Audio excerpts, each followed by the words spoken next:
And so to make your simple picture book, your simple storybook, you need 5 of this style paper. So print out 5 of those.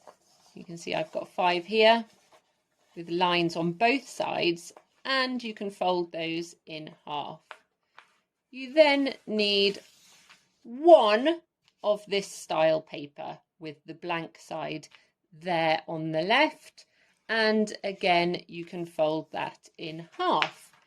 All you do is you take your 5 pieces here and you put this page with the blank page on the top.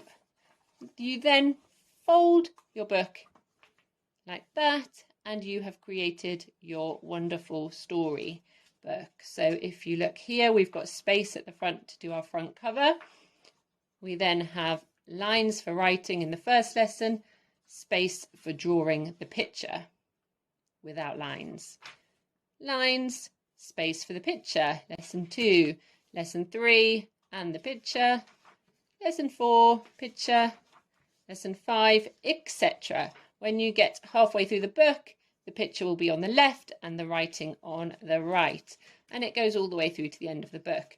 You may like to connect your book by putting a little bit of sellotape along to connect it. Some parents have even sewn down the middle there, so it looks like a real book. And that's your picture book.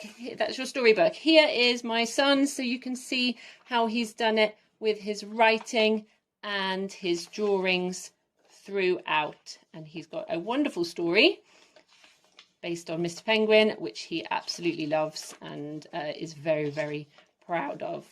So there you go, how to make a nice simple picture book. If you think your child might write more, you don't necessarily have to use 5 of these sheets. You could increase that to perhaps 7 if you want. It doesn't really matter, but I would say at least 5 so that there's a page per lesson. Thank you very much and good luck.